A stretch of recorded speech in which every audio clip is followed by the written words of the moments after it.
हर हर महादेव। नमस्कार प्यारे साथियों, आप सभी का स्वागत है। भगवान शिव की महिमा। भगवान शिव को संहार और सृजन के देवता के रूप में पूजा जाता है। वे त्रिमूर्ति ब्रह्मा, विष्णु, महेश में से एक हैं और संपूर्ण सृष्टि के पालनहार और विनाशक माने जाते हैं। शिव को भोलेनाथ, महादेव, नीलकंठ, शंकर, त्रिलोकेश्वर जैसे अनेक नामों से पुकारा जाता है। उनकी उपासना करने से भक्तों को मोक्ष, शांति और सुख समृद्धि प्राप्त होती है। भगवान शिव का स्वरूप अत्यंत दिव्य और रहस्यमयी है। उनकी विशेषताओं को समझने से उनकी महिमा को जानना आसान हो जाता है। भगवान शिव के डमरू की कथा। भगवान शिव को संहार और सृजन दोनों का देवता माना जाता है। उनका डमरू केवल एक वाद्य यंत्र नहीं, बल्कि सृष्टि के मूल नाद, ध्वनि और संस्कृत व्याकरण का स्रोत भी है। ऐसा कहा जाता है कि शिव के डमरू की ध्वनि से ही भाषा, संगीत और ब्रह्मांड की स्पंदनशील ऊर्जा प्रकट हुई। प्राचीन काल में ऋषि पाणिनि संस्कृत व्याकरण की रचना कर रहे थे, लेकिन उन्हें इसमें कई कठिनाइयां आ रही थीं। वे समझ नहीं पा रहे थे कि शब्दों की सही संरचना क्या होनी चाहिए। उन्होंने कठिन तपस्या कर भगवान शिव को प्रसन्न किया। भगवान शिव तांडव नृत्य करते हुए अपने डमरू को बजाने लगे। इस दौरान उनके डमरू से 14 दिव्य ध्वनियां, महेश्वर सूत्र उत्पन्न हुई। ये ध्वनियां ही आगे चलकर संस्कृत व्याकरण के मूल सूत्र बनी। इन्हें महेश्वर सूत्र कहा जाता है। महेश्वर सूत्र 14 ध्वनियां अयुण, ऋक, एओं, ऐऔच, हयवरट, लन, दमंदनम, झभन, घड़धश, जब गड़दश, खफ छठ थट तव, कपय, शशसर, हल। ऋषि पाणिनि ने इन सूत्रों को आधार बनाकर संस्कृत व्याकरण अष्टाध्यायी की रचना की, जो आज भी सबसे प्रामाणिक व्याकरण ग्रंथ माना जाता है। डमरू का आध्यात्मिक और वैज्ञानिक महत्व। सृष्टि की उत्पत्ति का प्रतीक शिव के डमरू की ध्वनि को ओंकार का स्रोत माना जाता है, जो सृष्टि की प्रथम ध्वनि है। नाद ब्रह्मा का स्वरूप। भारतीय संगीत और शास्त्रों में नाद ध्वनि को ब्रह्मांड की मूल ऊर्जा कहा गया है। डमरू की ध्वनि ब्रह्मांडीय स्पंदनों का प्रतीक है। योग और ध्यान में उपयोग। डमरू की ध्वनि से मन शांत और केंद्रित होता है, इसलिए इसे ध्यान और साधना में भी उपयोग किया जाता है। शक्ति और लय का संतुलन। शिव का डमरू ब्रह्मांड की लय और संतुलन को दर्शाता है। भगवान शिव जब रुद्र तांडव करते हैं तो वे डमरू बजाते हैं। यह तांडव केवल विनाश नहीं, बल्कि पुनः सृजन का संकेत भी देता है। इसका अर्थ यह है कि जब पुरानी व्यवस्था नष्ट होती है, तभी नया निर्माण संभव होता है। शिव के तांडव और डमरू का संदेश। हर विनाश के बाद नया सृजन होता है। ध्वनि से ब्रह्मांड संचालित होता है। संगीत और भाषा की उत्पत्ति शिव के नाद से हुई है। दोस्तों, डमरू से जुड़ी एक और पौराणिक कथा। एक बार जब ब्रह्मांड में अज्ञान और अंधकार बढ़ गया, तब ऋषियों और देवताओं ने भगवान शिव से निवेदन किया कि वे कोई उपाय करें। भगवान शिव ने ध्यान लगाया और अपने डमरू को बजाना शुरू किया। उनकी डमरू की दिव्य ध्वनि से ज्ञान का प्रकाश फैल गया। अज्ञान का नाश हो गया। संगीत और नृत्य का जन्म हुआ। ब्रह्मांडीय लय पुनः संतुलित हो गई।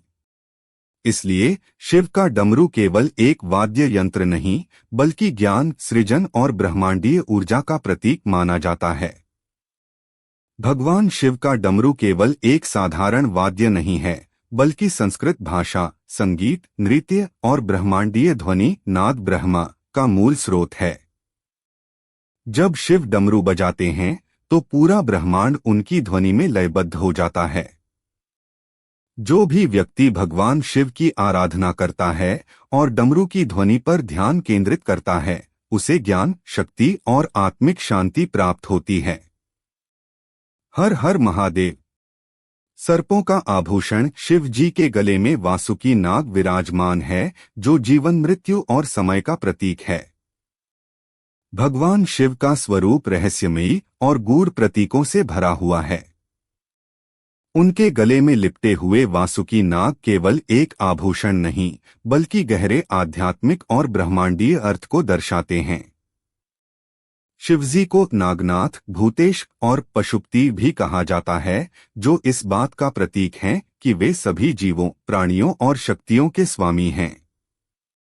शिव पुराण और अन्य शास्त्रों के अनुसार शिव के गले में नाग होने के कई कारण हैं। जीवन, मृत्यु और समय का प्रतीक। नाग सांप अनंतकाल, पुनर्जन्म और मृत्यु चक्र का प्रतीक हैं।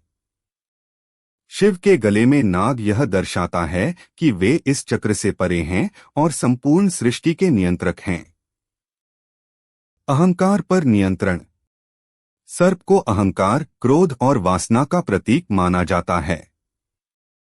शिव इसे अपने गले में धारण कर यह दर्शाते हैं कि उन्होंने इन सभी नकारात्मक गुणों पर विजय प्राप्त कर ली है। शक्ति और भय का संतुलन।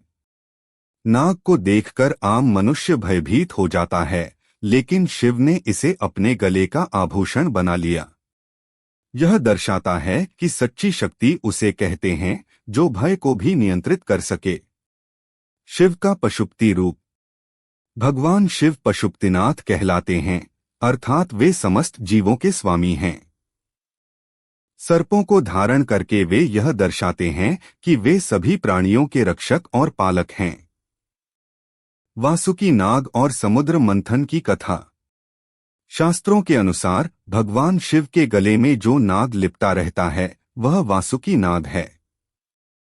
वासुकी नाग नागों का राजा है और इसे कई कथाओं में महत्वपूर्ण भूमिका निभाते हुए दिखाया गया है। जब देवताओं और असुरों ने अमृत प्राप्त करने के लिए समुद्र मंथन किया, तब मंदराचल पर्वत को रस्सी की तरह घुमाने के लिए वासुकी नाग को मंथन की रस्सी बनाया गया। जब असुरों ने वासुकी नाग की पूंछ पकड़ी और देवताओं ने उसका सिर, तब नाग के मंथन से भयंकर हलाहल विष उत्पन्न हुआ। इस विष से संपूर्ण सृष्टि के नष्ट होने का भय उत्पन्न हो गया। देवताओं ने भगवान शिव से प्रार्थना की तो उन्होंने सृष्टि की रक्षा के लिए उस विष को अपने कंठ में धारण कर लिया। इस कारण ही वे नीलकंठ कहलाए। वासुकी नाग ने स्वयं शिव की इस महानता को देखा और उनकी भक्ति में लीन हो गया। तभी से वह भगवान शिव के गले में वास करता है। नागों का शिवजी को प्रिय होना। पुराणों के अनुसार जब भगवान शिव हिमालय में तपस्या कर रहे थे, तब उन्होंने अपने शरीर पर केवल भस्म और नागों को धारण किया। इस कारण नागों ने उन्हें अपना आराध्य मान। नागों का आध्यात्मिक महत्व। मूलाधार चक्र का प्रतीक नाग ऊर्जा के जागरण, कुंडलिनी शक्ति का प्रतीक है।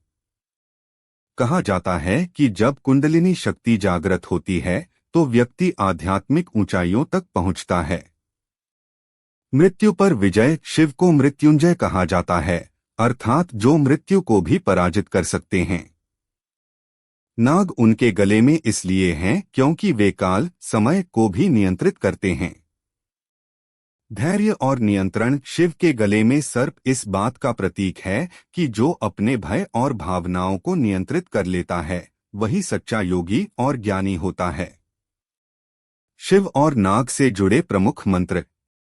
नमः शिवाय। यह पंचाक्षरी मंत्र शिव को प्रसन्न करता है।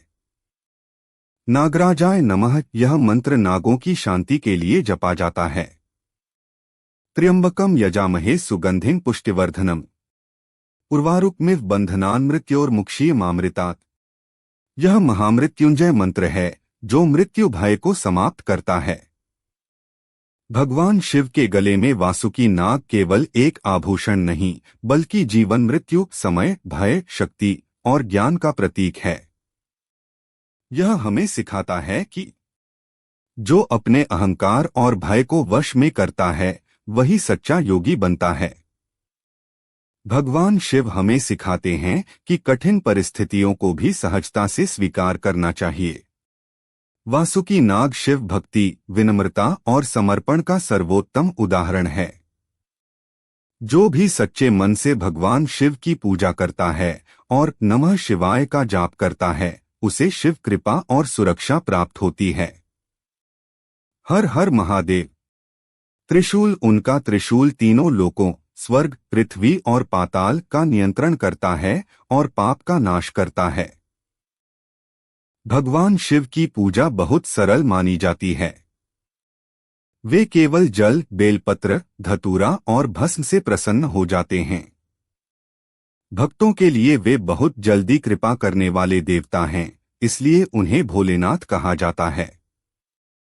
महाशिवरात्रि भगवान शिव और माता पार्वती के विवाह का दिन माना जाता है। इस दिन व्रत, रुद्राभिषेक और महामृत्युंजय मंत्र का जाप करने से विशेष फल प्राप्त होता है। रुद्राभिषेक के लाभ। शिवलिंग पर जल, दूध, दही, शहद, घी और बेलपत्र से रुद्राभिषेक करने से जीवन के सभी कष्ट दूर होते हैं और शुभ फल प्राप्त होते हैं।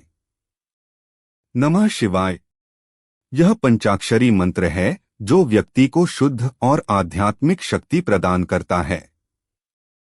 यह मंत्र जीवन में सुख, स्वास्थ्य और दीर्घायु प्रदान करता है। इस मंत्र के जाप से व्यक्ति को अद्भुत शक्ति और मानसिक शांति मिलती है। शिव जी की महिमा। समुद्र मंथन और नीलकंठ। जब देवताओं और असुरों ने मिलकर समुद्र मंथन किया तो उसमें से हलाहल विष निकला। इस विष को पीने के लिए कोई तैयार नहीं था, क्योंकि यह संपूर्ण सृष्टि का विनाश कर सकता था। तब भगवान शिव ने इसे अपने कंठ में धारण कर लिया, जिससे उनका गला नीला पड़ गया और वे नीलकंठ कहलाए। भगवान शिव की आराधना से व्यक्ति को कई लाभ होते हैं। आध्यात्मिक उन्नति। शिव पूजा करने से व्यक्ति का मन शांत और स्थिर रहता है। सभी प्रकार के भय और कष्टों से मुक्ति। महामृत्युंजय मंत्र का जाप करने से अकाल मृत्यु से रक्षा होती है। सुख, समृद्धि और सफलता। शिव कृपा से जीवन में सुख, वैभव और ऐश्वर्य की प्राप्ति होती है। पारिवारिक सुख। शिव पार्वती की पूजा करने से वैवाहिक जीवन में प्रेम और सामंजस्य बना रहता है। मोक्ष की प्राप्ति। भगवान शिव की आराधना करने से जन्म मरण के चक्र से मुक्ति मिलती है। भगवान शिव केवल एक देवता नहीं, बल्कि संपूर्ण ब्रह्मांड की ऊर्जा और चेतना के प्रतीक हैं। उनकी भक्ति से न केवल सांसारिक लाभ प्राप्त होते हैं, बल्कि व्यक्ति आत्मज्ञान और मोक्ष के मार्ग पर अग्रसर होता है। शिव सरल हृदय वाले, दयालु और भक्तों की मनोकामनाएं पूरी करने वाले देव हैं। जो भी सच्चे मन से नमः शिवाय का जाप करता है, उसे भगवान शिव की कृपा अवश्य प्राप्त होती है। कमेंट में हर हर महादेव जरूर लिखे।